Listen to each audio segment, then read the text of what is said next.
नमस्कार, स्वागत है आप सभी का एक बार फिर से ज्ञान परंपरा में। आज हम बात कर लेते हैं करिकुलम इवैल्यूएशन के बारे में। इम्पॉर्टेंट यूनिट है और इससे काफ़ी सवाल आने की संभावना भी है। करिकुलम इवैल्यूएशन, दो शब्द हैं, करिकुलम और इवैल्यूएशन, यानी कि जो पाठ्यक्रम है उसका मूल्यांकन कैसे करेंगे। ध्यान देंगे, कंफ्यूज नहीं होंगे। ये बच्चों के इवैल्यूएशन की बात नहीं है, ये उस करिकुलम के इवैल्यूएशन की बात है जो कि एक्सपर्ट्स के द्वारा, टीचर्स के द्वारा, इनके द्वारा तैयार किया जाता है, जो लागू होता है कक्षाओं। कक्षा 1 का भी पाठ्यक्रम है, कक्षा 5 का भी पाठ्यक्रम होता है, कक्षा 10 का भी पाठ्यक्रम होता है, बीए का भी पाठ्यक्रम है, एमए का भी पाठ्यक्रम है, बीएससी एमएससी का पाठ्यक्रम है, एग्रीकल्चर के स्टूडेंट्स का पाठ्यक्रम है, मेडिकल के स्टूडेंट्स का पाठ्यक्रम है। तो ये जो पाठ्यक्रम कुल बनाया गया कि साल भर बच्चे क्या पढ़ेंगे, कैसे पढ़ेंगे, किस तरह से पढ़ेंगे, किस तरह से सीखेंगे और किस तरह से उनकी परीक्षा होगी, यानी उनका मूल्यांकन होगा।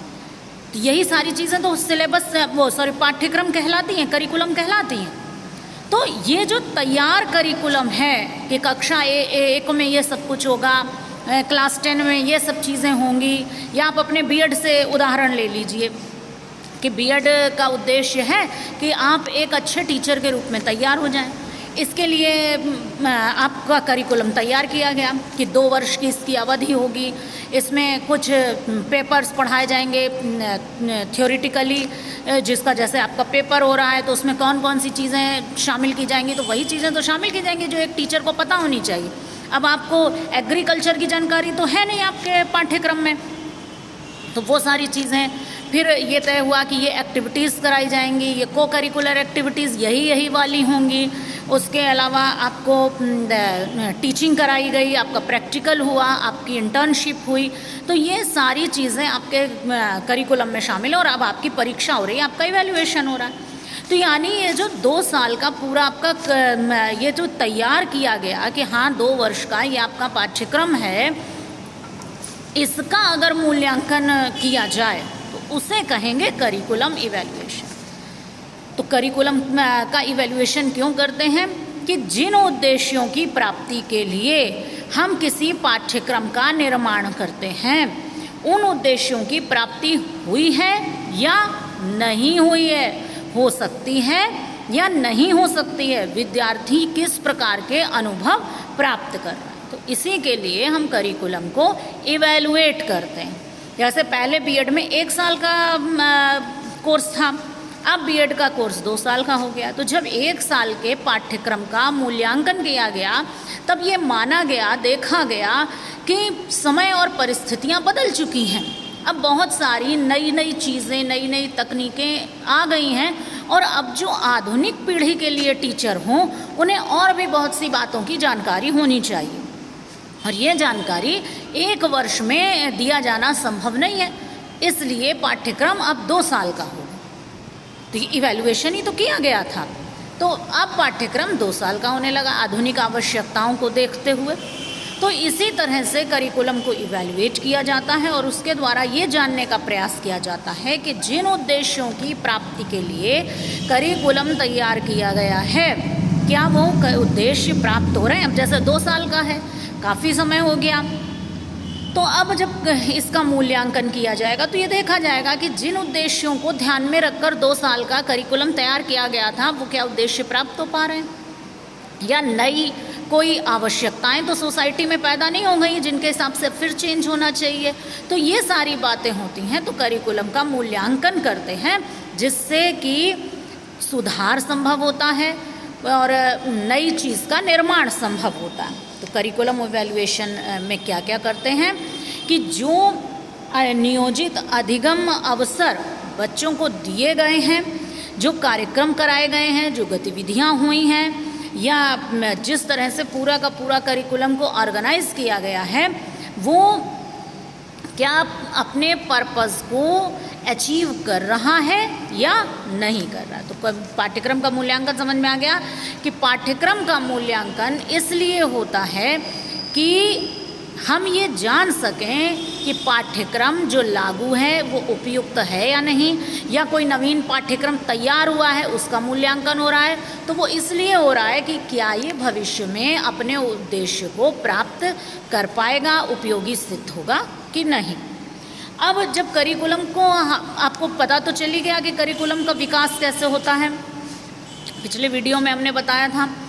तो एक बार थोड़ी सी नज़र इस पर डाल लेते हैं। जब हम कोई करिकुलम तैयार करने जा रहे होते हैं, सबसे पहले तुम देख लेते हैं आवश्यकता क्या है। अगर हम क्लास 10 के बच्चों के लिए करिकुलम तैयार करने जा रहे हैं तो फिर हम उस हिसाब से तैयार करेंगे। क्लास 1 के लिए तैयार करने जा रहे हैं तो हम उस हिसाब से तैयार करेंगे। अगर हम मेडिकल का स्टूडेंट्स के लिए करिकुलम तैयार करने जा रहे हैं तब हम ध्यान देंगे कि उनमें अच्छे चिकित्सक की जो सारी क्वालिटीज़ हैं वो डेवलप हो जाएं। एग्रीकल्चर का करिकुलम तैयार करने जा रहे हैं तब हम देखेंगे कि हाँ इसकी नीड्स क्या क्या हैं, कौन सी टेक्निक या कौन सी तरीके बच्चों को बताए जाए जिससे वो अच्छी तरह से खेती कर पाएँ। तो यानी कि करिकुलम निर्माण का जो कुछ पूरी जो प्रक्रिया है उसमें पहला स्टेप क्या आता है, पहला स्टेप है नीड की एनालिसिस, यानी करिकुलम जिस आवश्यकता के लिए विकसित हो रहा है उसका विश्लेषण कर लिया जाता है। उसके बाद करिकुलम का डिज़ाइन तैयार कर लिया जाता है। डिज़ाइन वही जो मॉडल्स ऑफ करिकुलम डेवलपमेंट में हमने बताए थे। टेलर रेशनल था, टेलर ने कुछ स्टेप्स बताए थे, उनके आधार पर तैयार कर लिया जाता है। या हिल्डा टाबा का मॉडल है, उसके आधार पर करिकुलम का डिज़ाइन तैयार हो गया। या जो आपका एडमिनिस्ट्रेटिव मॉडल है, अब ये जैसी स्थिति होती, जैसी परिस्थिति होती, जैसी आवश्यकता होती, उस हिसाब से एडमिनिस्ट्रेटिव मॉडल के हिसाब से करिकुलम तैयार कर लिया गया। या और भी बहुत से आपके कोर्स में कुछ हैं, बाकी करिकुलम के मॉडल्स हैं, उनके हिसाब से करिकुलम तैयार कर दिया गया। अब जब करिकुलम तैयार हो गया तो उसके बाद करिकुलम को लागू कर दिया जाता है। जैसे आपका पहले 2 साल का बीएड का करिकुलम तैयार किया गया, उसके बाद उसे लागू कर दिया गया। अब आप लोगों के ऊपर वो लागू है, इम्प्लीमेंट हो गया, उसको कहते हैं करिकुलम का इम्प्लीमेंटेशन हो गया। अब जब इम्प्लीमेंटेशन हो गया और कई साल से वही पाठ्यक्रम चलता आ रहा है तब उसका मूल्यांकन किया जाता है। तो ये चीज़ है करिकुलम एवेल्युएशन। अब करिकुलम एवेल्युएशन के बाद हमें फीडबैक मिलता है। फीडबैक क्या मिलता है कि ये पाठ्यक्रम कितना उपयुक्त है आज की आवश्यकताओं के अनुरूप। इससे हमें ये भी पता चलता है कि जिस बात को पाने के लिए, जिस परिणाम की प्राप्ति के लिए करिकुलम बनाया गया था, ये उसको अचीव कर रहा है या नहीं कर रहा। और फिर उससे क्या होता है कि या तो नया सिलेबस पाठ्यक्रम बनाते हैं या पुराने पाठ्यक्रम में संशोधन करते हैं। और पाठ्यक्रम के मूल्यांकन से एडमिनिस्ट्रेशन में भी सुविधा उपलब्ध होती है। तो अब आपको समझ में आ गया होगा करिकुलम एवेल्युएशन क्या है और इसके उद्देश्य क्या है। ठीक है, फिर से एक बार शॉर्ट में बता देते हैं कि जब हम पूरा जो पाठ्यक्रम तैयार होता है, जब हम इसका मूल्यांकन करते हैं तब यही करिकुलम एवेल्युएशन कहलाता है। पहले हम लोग नीड की, जिस भी क्लास के लिए या जिस भी बच्चों के समूह के लिए पाठ्यक्रम विकसित कर रहे हैं उनकी आवश्यकता का विश्लेषण कर लेते हैं। उसके बाद हम करिकुलम का डिज़ाइन तैयार कर लेते हैं कि क्या क्या शामिल होगा, कि उद्देश्य क्या होंगे, शिक्षण विधियाँ क्या होंगी, क्या कंटेंट पढ़ाया जाएगा और किस किस टेक्नोलॉजी का यूज़ किया जाएगा, कौन कौन सी एक्टिविटीज़ कराई जाएंगी, फिर बच्चों की परीक्षा कैसे ली जाएगी, यानी बच्चों का इवैल्यूएशन कैसे होगा। ये सब चीज़ तैयार कर लिया, करिकुलम का डिज़ाइन तैयार हो गया। चाहे वो हिल्डा टाबा मॉडल से तैयार किया, चाहे वो एडमिनिस्ट्रेटिव मॉडल से तैयार किया, चाहे वो कोई और मॉडल से तैयार किया। अब करिकुलम लागू कर दिया और लागू करने के बाद फिर करिकुलम का मूल्यांकन हुआ कि ये करिकुलम ठीक था भी या नहीं था। तो अब कुल मिला के करिकुलम आपको समझ में आ गया है। इसमें भी सवाल बनने की पूरी संभावना है कि करिकुलम निर्माण, करिकुलम के मूल्यांकन के उद्देश्य क्या हैं। और डाल दिया कि नवीन पाठ्यचर्या में का निर्माण, बी डाल दिया पुरानी पाठ्यचर्या में संशोधन, तीसरा डाल दिया एडमिनिस्ट्रेशन में सुविधा के लिए। ए बी सही है, ए बी सी सही है, केवल ए सही है, ए बी सी तीनों सही हैं, ऐसे करके सवाल बन जाएगा। अब आता है कि ये करिकुलम इवैल्यूएशन की बात तो हो गई, लेकिन हम करिकुलम आखिर इवैल्यूएट करेंगे कैसे, कि ये पाठ्यक्रम चल रहा है कक्षा 10 का, इसे हम कैसे इवैल्यूएट करेंगे। तो कई उसके तरीके हैं। तो एक आपके कोर्स में दिया है formative evaluation and summative evaluation. कैसे करते हैं, पहले फॉर्मेटिव और समेटिव इवैल्यूएशन जान लेते हैं। एग्जाम्पल हम आप ही लोगों की इवैल्यूएशन का लेंगे। एक बच्चा जैसे कोई बच्चा है कक्षा 8 में पढ़ता है, तो साल भर एक तो टेस्ट होते हैं, साल भर टीचर देखता रहता है, प्रोजेक्ट दिया था, बना था, कैसा बनाया था, क्या बनाया था, उसका एक नोट कर लेता है, ग्रेडिंग कर देता है। फिर टीचर ने कोई एक्टिविटी कराई, जिन बच्चों ने पार्टिसिपेट किया उनको कोई ग्रेड दे दिया। टीचर ने और कोई प्रोजेक्ट दिया, वो कैसा बना उसको उसने ग्रेड कर दिया। बीच बीच में छोटे छोटे एग्ज़ाम होते रहे, जिन्हें यूनिट टेस्ट बोलते हैं या वीकली टेस्ट आजकल होने लगे, आपने देखा होगा, होते हैं। उसके बाद फिर साल में वार्षिक परीक्षा होती है, एनुअल एग्ज़ाम होता है। तो जो पूरा साल भर जो इवैल्यूएशन चलता है वो क्यों चलता है कि बच्चे में कहाँ कहाँ समस्या आ रही है, इसे सुधार आ जा सके। और जो वार्षिक परीक्षा होती है वो किस लिए होता है कि अब तुम्हें जो सीखना था तुमने सीख लिया, तुम अगले दर्जे में जाने के योग्य हो या नहीं हो, इसका निर्णय लिया जाता है। तो जो साल भर इवैल्यूएशन चलता है उसमें सुधार की संभावना होती है, यानी बच्चे में सुधार लाए जाने की संभावना होती है। और जो वार्षिक परीक्षा होती है उसमें निर्णय ले लिया जाता है कि तुम कक्षा 9 में जाने के योग्य हो या नहीं।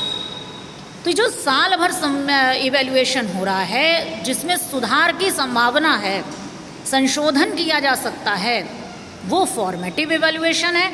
और जो लास्ट में इवैल्यूएशन किया जाता है ये निर्णय के लिए होता है, इसमें चयन किया जाता है, सिलेक्शन किया जाता है।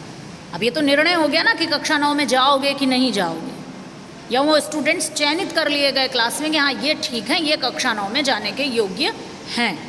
तो ये समेटिव इवैल्यूएशन है, और जो साल भर चला वो फॉर्मेटिव इवैल्यूएशन। ऐसे ही करिकुलम का भी फॉर्मेटिव और समेटिव इवैल्यूएशन होता है।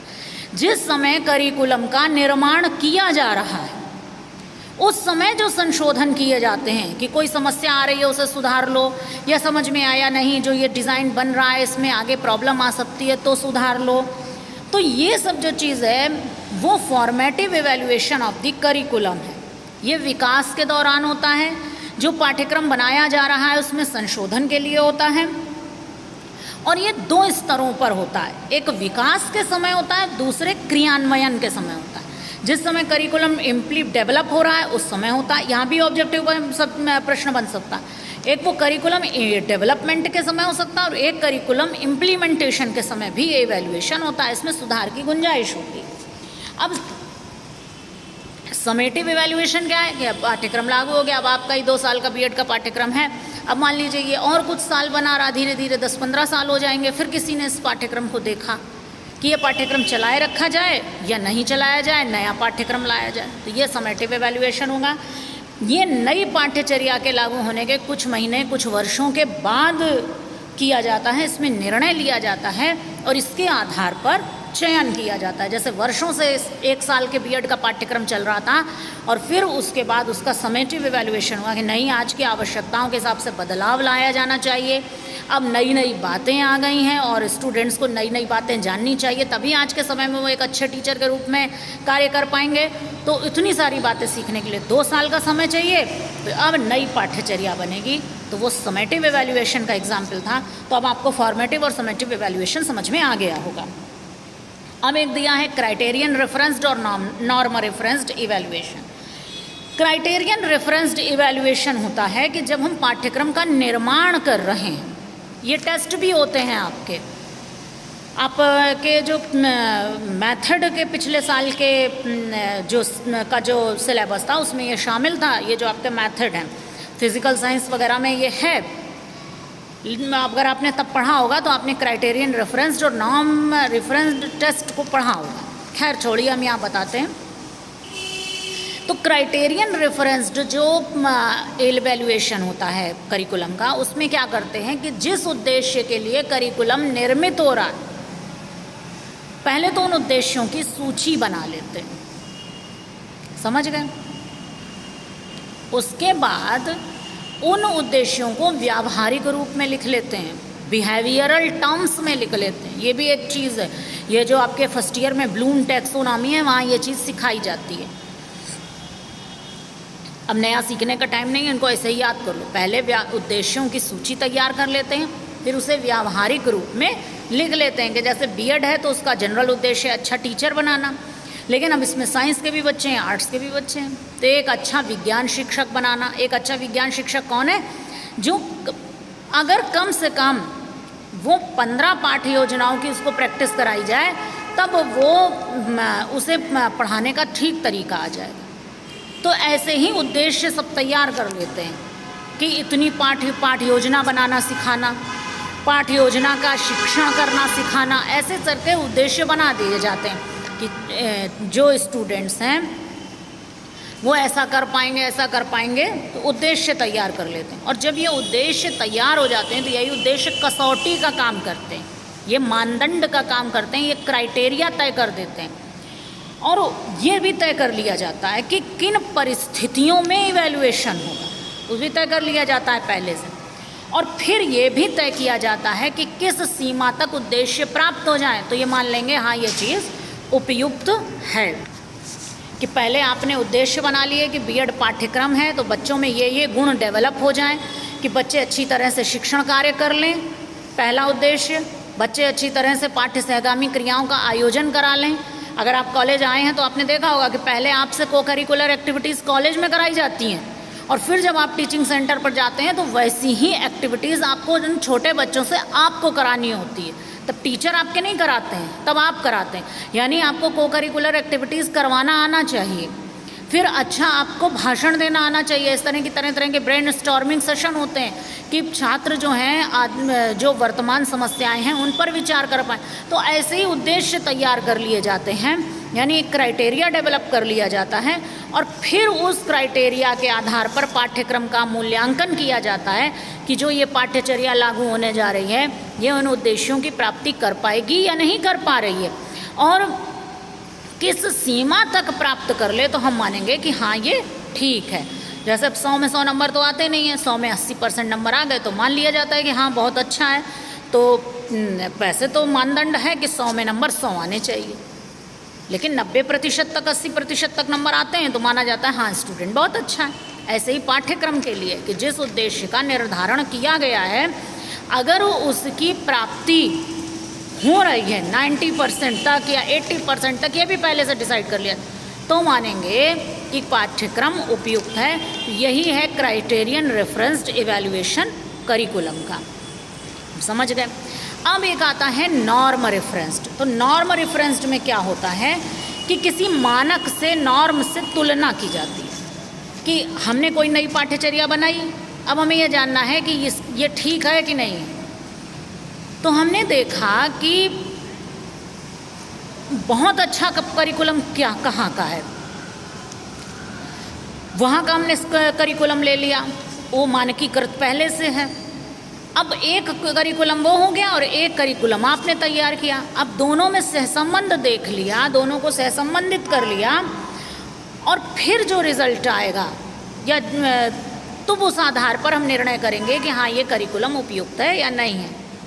तो क्योंकि इसमें मानक से तुलना करके, नॉर्म से तुलना करके ये डिसाइड किया जाता है कि करिकुलम ठीक है कि नहीं, इसीलिए इसे norm referenced evaluation of curriculum कहते हैं। पाठ्यक्रम का मानक आधारित मूल्यांकन कहते हैं। जैसे मान लीजिए इंजीनियरिंग का कहीं का करिकुलम तैयार होना है, अब उन्होंने करिकुलम अपना तैयार कर लिया। अब IIT कानपुर का उन्होंने करिकुलम देखा कि बीटेक फर्स्ट ईयर में क्या करिकुलम है, मानकीकृत है, भाई ये माना जाता है कि हाँ ये IIT का करिकुलम बहुत अच्छा है। अब IIT के करिकुलम को मानक के रूप में रखकर अपने करिकुलम की उससे तुलना की, अगर उपयुक्त है उसके हिसाब से तो डिसाइड कर लिया कि हाँ ये करिकुलम यूज़ किया जाएगा, या अगर वो उपयुक्त नहीं है तो उसमें सुधार किया जाएगा या फिर कोई नया अपनाया जाएगा।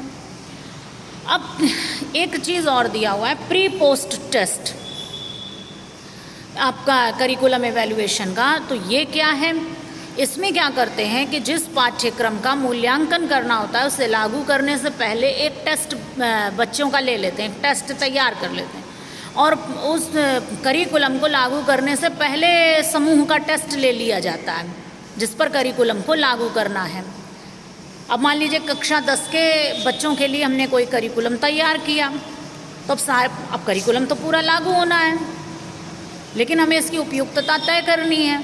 तो अब ऐसा तो नहीं करेंगे कि कोई सारे बच्चों के ऊपर टेस्ट कर लें, लेकिन एक सैंपल ले लिया, एक जिस कक्षा 10 के बच्चों का, उनका पहले परीक्षा उनकी ले ली, फिर करिकुलम उनके ऊपर इम्प्लीमेंट किया, और फिर जब करिकुलम का इम्प्लीमेंटेशन हो गया उसके बाद फिर परीक्षा ले ली, और जो उन दोनों में प्री टेस्ट और पोस्ट टेस्ट में डिफरेंस आता है उसके आधार पर पाठ्यक्रम का मूल्यांकन कर लिया जाता है। तो हमें लगता है कि अब आपको ये बातें समझ में आ गई होंगी। तो आपको क्या याद करना है, करिकुलम एवेल्युएशन क्या है। तो सीधे सीधे याद रखिए कि करिकुलम अपने उद्देश्यों की प्राप्ति में सफल हो रहा है या नहीं, ये जानने के लिए ही करिकुलम एवेल्युएशन किया जाता है। इससे लाभ क्या क्या होते हैं या इसके उद्देश्य क्या क्या हैं कि जो नवीन पाठ्यचर्या अगर कोई निर्मित होनी है तो उसका निर्माण किया जा सके, पुरानी कोई पाठ्यचर्या है तो उसमें संशोधन किया जा सके, और प्रशासनिक सुविधाएं प्राप्त हों या प्रशासन में सुविधा हो, इसके लिए करिकुलम का इवैल्यूएशन करते हैं।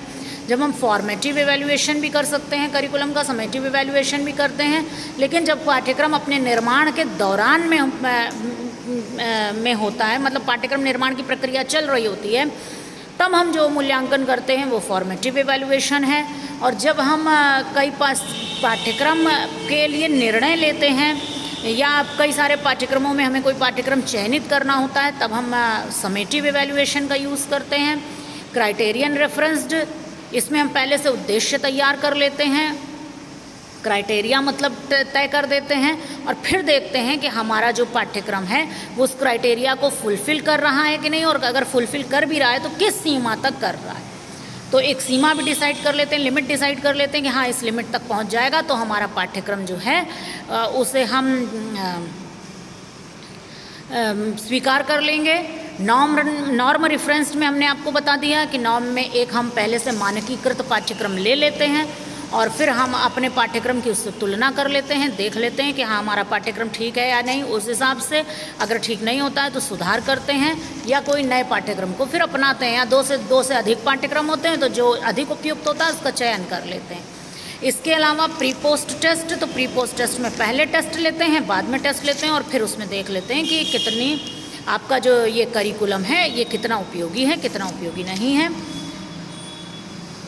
तो ये चीज़ आपको पढ़नी है, समझनी है। और अब तो पेपर ही है आपका, अब तैयारी करिए। हमारी शुभकामनाएं आपके साथ हैं। धन्यवाद, नमस्कार।